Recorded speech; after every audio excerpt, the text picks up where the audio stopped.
All right, welcome to Hoops Tonight here at The Volume. Happy Friday, everybody. Coverage of the conference finals here at Hoops Tonight is brought to you by Chase Freedom Unlimited. How do you cash back? All right, so I painstakingly went over the film from last night's Game 2 between the Lakers and the Nuggets and did a deep dive into some of the numbers over the progression of the series so far, and I have a bunch of thoughts that I want to share with you guys through 2 games of this series. You guys know the drill. Before we get started, subscribe to The Volume's YouTube channel so you don't miss any more of our videos. Follow me on Twitter at _JasonLT so you guys don't miss any show announcements. And last but not least, if for whatever reason you guys miss one of these videos and you can't get back over to YouTube to finish, don't forget you can find them wherever you get your podcasts under Hoops Tonight. All right, let's talk some basketball. So we're going to get a lot into the weeds today of some specific strategies for the Lakers to try to make this a series over the course of the next 5 games. But the gist of it is kind of like what I talked about before this series. In order for the Lakers to win, Anthony Davis needed to come pretty close to playing Nikola Jokic to a draw, and he very much hasn't. I think Jokic has whooped his ass so far through 2 games. And unfortunately, LeBron's actually been a little better than I expected through 2 games in the series, minus the poor 3-point shooting. I think he's been excellent on both ends of the floor and on the glass. And so when you put LeBron's last 3 games, basically from Game 6 of the Warriors to these 2 games, as a Laker fan in a vacuum, you would be encouraged by that. But here's the problem. Jamal Murray has been every bit as good as LeBron through these 2 games. So if LeBron can't outplay Murray, in large part because Murray's playing so well, and if Nikola Jokic is greatly outplaying Anthony Davis, who's also playing poorly, that's a big part of why you have a base. I think both of these teams are championship caliber teams. I think the Nuggets are bona fide championship contender. They're proving on the fly that they can succeed at the highest levels of the NBA playoffs without real rim protection, which is a unprecedented thing in the modern NBA. Now, again, they still have to get the trophy, but I think they've proven that they're capable of it, and I don't want to play it entirely on the results. I think Jokic is proving that you can win at this level, even being the type of poor rim protector that he is. But as we look at the superstar matchup, Anthony Davis and LeBron James, with good role players, competing the way they are defensively, is a bona fide championship roster. And Jamal Murray and Nikola Jokic are just outplaying those 2. And that's the biggest reason why they're up 2-0. So as we start to look through the weeds here, I don't want that to distract from the fact that Jokic and Murray are beating LeBron James and Anthony Davis, and that's why they're up 2-0. So I wanted to start with what I noticed on film. So in the fourth quarter, the shot making from Jamal Murray was pretty damn ridiculous. LeBron James said so in his post-game presser, and after me rewatching the film, I felt the same way. There were a couple of plays I could be nitpicky with. There was an early 3 that Jamal Murray took. It was like 9:20 left or so in the fourth quarter where Dennis Schroeder went underneath a pick, and we broke down after game 1 why that's a bad idea. I won't do it again. But Dennis Schroeder got a late contest, and he's too short. And Jamal Murray's that's a great look for Jamal Murray. Even on a night where he's not shooting well, that's the kind of look that can get him in rhythm. And then there was another possession where Anthony Davis got switched on him, and there was like 3 on the shot clock, and he played off of him, and Jamal Murray went to his step back. I got to watch that again on film. I agree with what I said last night. I believe that Anthony Davis should have closed the gap in that late clock situation, but he hit 2 over LeBron James where LeBron damn near high-fived him on the shot. One of them was a 3 on the right wing in ISO where LeBron was pressing up and he just happened to make it. He made a couple of short mid-range shots where he had a defender kind of draped on his backside. Jamal Murray just had a superstar-level offensive explosion in the fourth quarter. And that's a big part of what it's like going up in competition level. In the last round, the Warriors only presented Steph Curry really as an issue, right? Even in the first round, the only guy that the Lakers were really worried about torching them with difficult shot making was Desmond Bane. And he had some stretches there in Game 4 and Game 5, but they were able to stop him again in Game 6. This Nuggets team just has a lot more firepower. There was one other play in the fourth quarter because Michael Porter Jr. hit 2 threes, and one of them was a DHO at the top of the key that LeBron contested, and it's just a really tough shot. But there was another one where in the early fourth quarter, I think it might have been like the second possession of the fourth quarter, Michael Porter Jr. came off of a screen on the right side of the floor, and Jared Vanderbilt went underneath the pick. So as we get to Lakers adjustments, going underneath picks is definitely a big thing they're going to have to get away from. But I want to give the Lakers credit. I didn't think the fourth quarter was in their control, so to speak. They just ran into one of the top 4 teams in the league, a bona fide championship contender that experienced a red hot shooting stretch and won the game, which is something that is going to happen. And regardless of the round, kind of like Jimmy Butler beating the Celtics in game one with some hot pull-up shooting. And let's say the Nuggets make it to the finals and it's Nuggets-Celtics, there will be games in both directions where the Celtics just make a shit ton of shots and you get to lose. And the Nuggets just make a shit ton of shots and you get to lose. And what's unfortunate about this one for the Lakers is they really held them down for 3 quarters before that explosion. But on tape, the big one that stood out to me was that stretch there in the middle fourth quarter. And I tweeted about it as it happened, but the Lakers were up 74-64.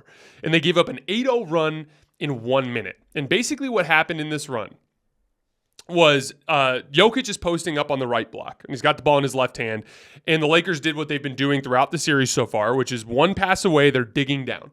Now, in game one, they didn't make that rotation, and so KCP was getting walk-in threes on the right wing. Game two, the adjustment they made is they basically rotated, so as Schroeder digs down, D'Angelo Russell or Austin Reeves will come over and rotate and take away that shot. Well, D'Angelo Russell had a nightmare game on the defensive end of the floor, missed that rotation, and Kentavious Caldwell-Pope hits a 3. As they're running down the other way, camera pans to LeBron James. He's getting ready to sub in at the scorer's table, and he's just sitting there shaking his head because he's so irritated at D'Angelo Russell for missing the rotation.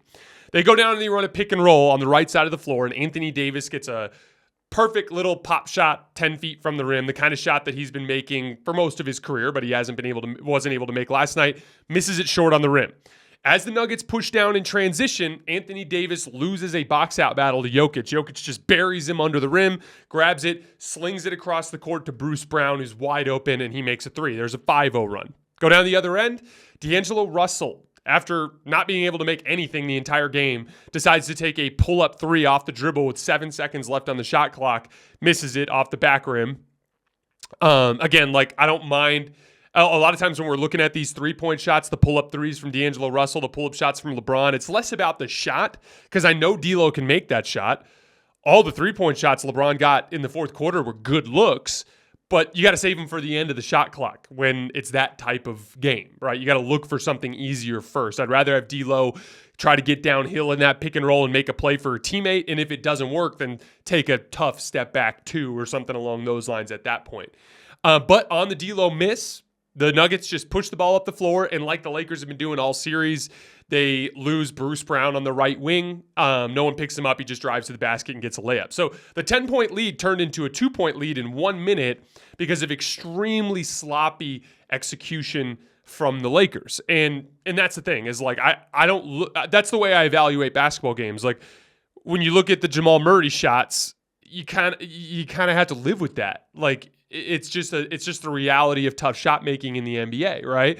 But the blowing of a 10-point lead in a minute, just because you're not paying attention to detail, those are the kinds of things where I look back and go, it makes more sense to focus on that as the reason why you lost and less on the crazy shot making from Jamal Murray, right?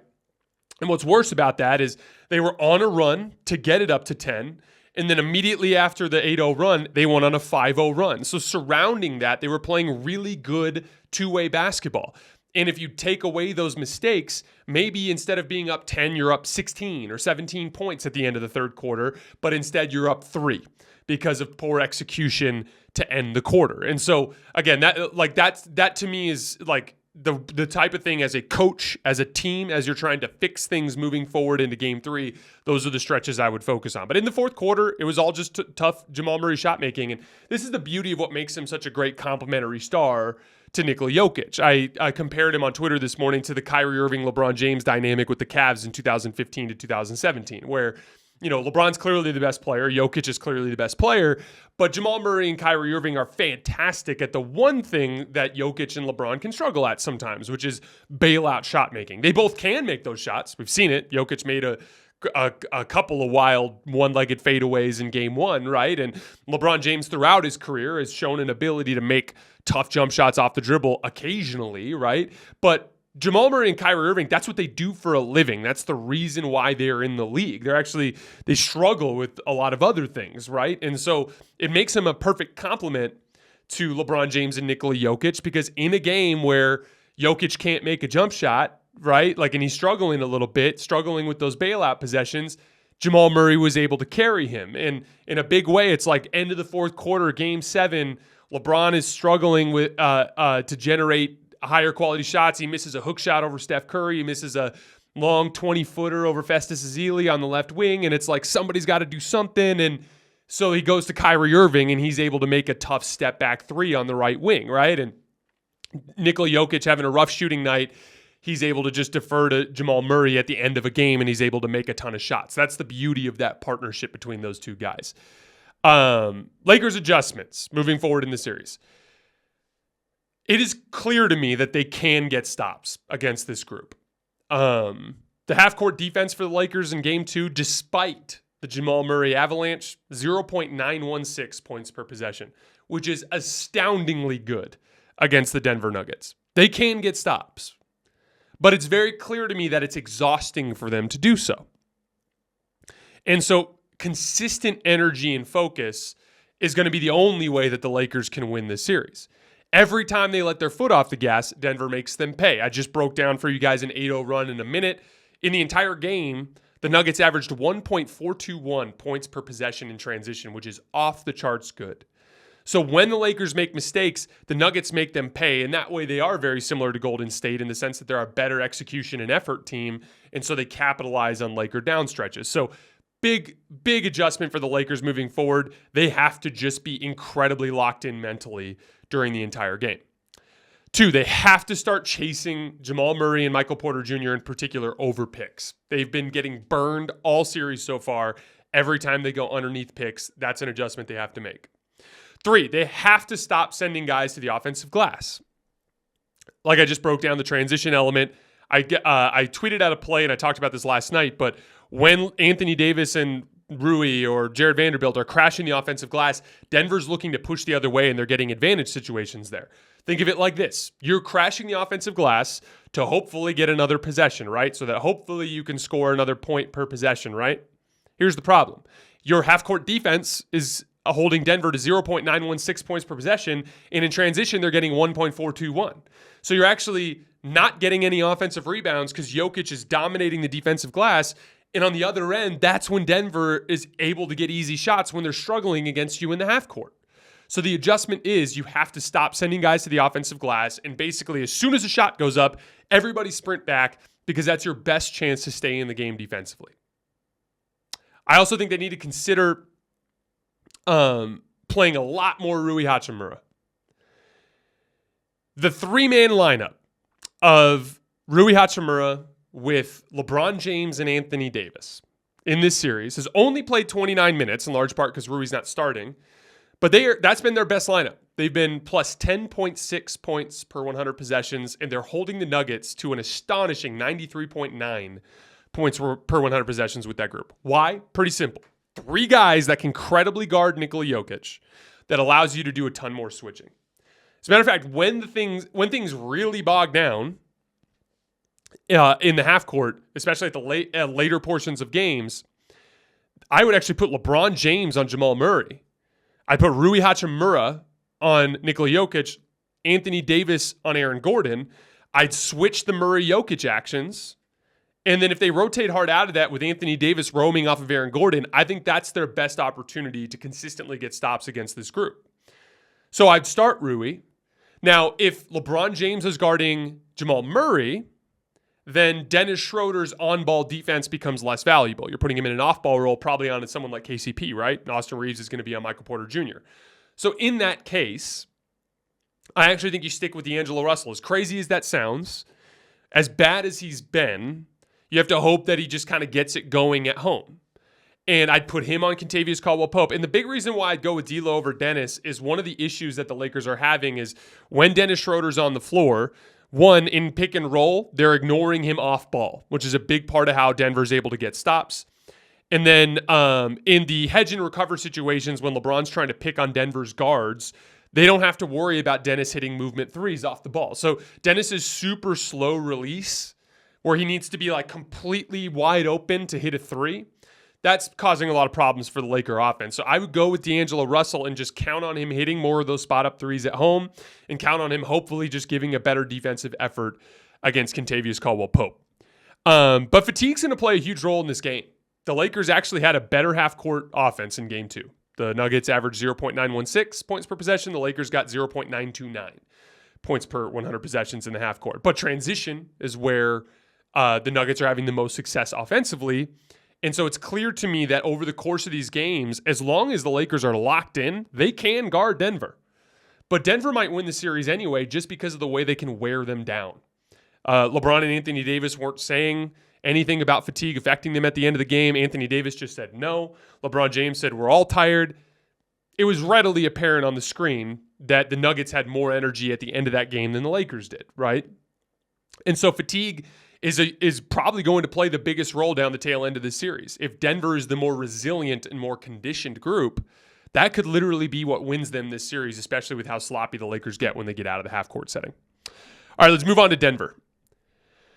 So I thought their pick and roll coverage was much better in this particular game, mainly just helping off of non-shooters on the weak side. So they're still bringing Jokic up to the level of the screen. They briefly kept him in a deep drop over the course of Game 2, but they ended up going back to bringing him up to the level of the screen at the end of the game. And then basically they're taking either Dennis Schroeder, Lonnie Walker, or LeBron James, whichever one of them doesn't have the ball on the weak side, and they're just ignoring them and coming into the paint. And the Laker guards weren't really making that pass. For good reason, because those aren't dead-eye shooters that have quick releases, right? And so as a result, they were taking a lot of tough shots in traffic and pick and roll. And Anthony Davis is usually the cheat code for that by making all those little pop shots in the lane, but he just couldn't make them in Game 2. And so that really bogged things down for Denver, for the Lakers in pick and roll. But also, I do want to credit Denver, especially when it came to slowing down the guards shooting in pick and roll, just by virtue of the way they crowded things better. They allowed just 0.74 points per possession in pick and roll on 49 pick and rolls in Game 2, after allowing 1.17 points per possession on 35 pick and rolls in Game 1. So credit to Denver for that adjustment in pick and roll. I wanted to talk a little bit about Jokic's defense. So I have a tendency to use a lot of hyperbole. Those of you guys who listen to my show know that. I'm going to use words like the greatest, one of the best, he's terrible, he's great. That's just kind of the way I talk. So I had a lot of Nuggets fans in my mentions upset with me last night because I said Jokic has been bad defensively in this series. And I used some much stronger words than that, which I probably shouldn't have. But I wanted to kind of clarify what I meant because I want to be fair. That's one of the goals of my show is I can be an emotional fan sometimes, just like everyone else. And here's the thing with the fan thing. I have a lot of guys that'll say like, hey, you're a Laker fan. You're supposed to be an analyst who's unbiased. Everyone's biased. Sorry. If they're telling you they aren't, they're lying. Every single analyst that covers the NBA, they love basketball, right? And so if you love basketball, you're naturally going to be drawn to some players more than others and dislike other players more than others. And so my approach to this is I'm just going to be honest with you, right? So like I have players that I like around the league and players that I dislike, but specifically with LeBron James, he was the guy that got me fall in love with the game of basketball when I was a kid. So I've got like a little bit of like an emotional attachment there from when I was a kid. And so I am a fan of LeBron James and I root for the Lakers. So I'm just going to be honest about that. I'm not going to lie to you guys. As it pertains to the Jokic thing, I want to clarify and try to be as fair as possible with the way I talked about his defense. So I believe he's been unbelievably good controlling the defensive glass, which has been a huge part of the series. Not just finishing defensive possessions, but it's what's kickstarting their transition possessions because the Lakers are sending multiple players to the offensive glass. And when Jokic doesn't allow them to get offensive rebounds, then that's gifting them transition opportunities, right? He also has been good, as many folks have pointed out, in individual defense against Anthony Davis. But the Lakers have run 208 plays in this series. In those 208 plays, Anthony Davis has isolated Nikola Jokic 5 times, and he's posted him up once, okay? So yes, Nikola Jokic has held up better in individual defense against Anthony Davis. Good, I would say. But it's been a tiny, tiny, tiny factor in this series. A lot of Denver fans have said, well, why isn't Anthony Davis trying Nikola Jokic more? Because he's not good at it anymore. Let me share some numbers with you. In the 2020 bubble, Anthony Davis scored 75 points on 68 ISOs, which is 1.103 points per possession, which is off the charts good. He also scored 142 points on 130 post-ups, including passes. That's 1.092 points per possession, which is off the charts good. In this playoff run, he has 17 points on 28 ISOs, which is 0.61 points per possession, which is absolutely terrible. And actually, he scored 4 points on 5 ISOs against Jokic through 2 games, which is 0.8 points per possession, which is actually a little bit better than he's been doing over the course of the rest of the postseason. It was a pull-up jumper in Jokic's face and then a spin move where Aaron Gordon fouled him digging down from the wing. He also has just 43 points on 57 post-ups in this postseason run, which is 0.754 points per possession, which is absolutely terrible. He has 1 post-up against Nikola Jokic in this series, and he missed it. So the reason why that hasn't been a factor in this series is Anthony Davis is just not very good attacking on an island anymore. Now, there's a lot of reasons for that. I think that this team is a lot more guard heavy than the 2020 team, so it's disrupted his rhythm a little bit. I think him being injured as much as he's been has directly led to him losing a lot of polish in his game. And I don't think he's moving quite as well as he did in 2020, which is affecting his ability to get separation. So it's not really the same player. He's impacting the game almost solely as a role man and as a defensive player right now. And he's been great for the most part in those areas, except for he struggled in the short roll in game 2, but he's been pretty damn good defensively. So again, when it comes to Anthony Davis versus Jokic, it's not your traditional, who can guard the other guy type of matchup. It's not. It's can Anthony Davis guard Nikola Jokic well enough to impact the series enough that the Lakers can win. That's literally it. Or can Jokic dominate Anthony Davis's individual matchup so much that the Lakers can't win the series? It really doesn't have anything to do with Anthony Davis on offense except for his ability to score in the short roll and pick and roll. But as we look at that, he's been good in individual defense against Anthony Davis, although Anthony Davis just isn't very good at it. He's controlled the defensive glass, but there's no question that the Lakers have been much more comfortable attacking Nikola Jokic in pick and roll and in help situations by a mile compared to the previous 2 rounds. The Lakers through 2 games, despite hellacious Denver efforts defensively, the Lakers in 2 games are averaging 17 makes in the restricted area on 75% shooting. Compare that to only 12 makes per game in the restricted area against Golden State on 71% shooting. So they are much more comfortable once they get past the initial line of defense against Nikola Jokic. There's no doubt there. So I think if I'm characterizing Nikola Jokic's defense, I should characterize it as okay, because he's controlling the defensive glass, he's holding down the Anthony Davis matchup, but the Lakers are kind of torching him in pick and roll and help situations. So that to me is a more fair way to break down Nikola Jokic on the defensive end of the floor. And again, I hope you Nuggets fans understand that just like you guys, I'm a fan. And that's why I can react emotionally and say some inaccurate things from time to time. I'm never up here trying to pretend like I'm perfect or I'm like some sort of basketball genius. That's just not the case. I'm just a guy doing the best I can. Transition defense was another big area of opportunity for Denver. The Nuggets allowed 30 points in transition last night, which was actually worse than the Laker defense. A lot of runouts, a lot of not picking up and stopping the ball. Now, it's a lot harder against the Lakers because they have some real freight trains in transition, right? But that's an area that they could absolutely clean up. They also had a lot of turnovers in this game. Nikola Jokic had 5 turnovers in this game, so that's another one too. Just take better care of the basketball.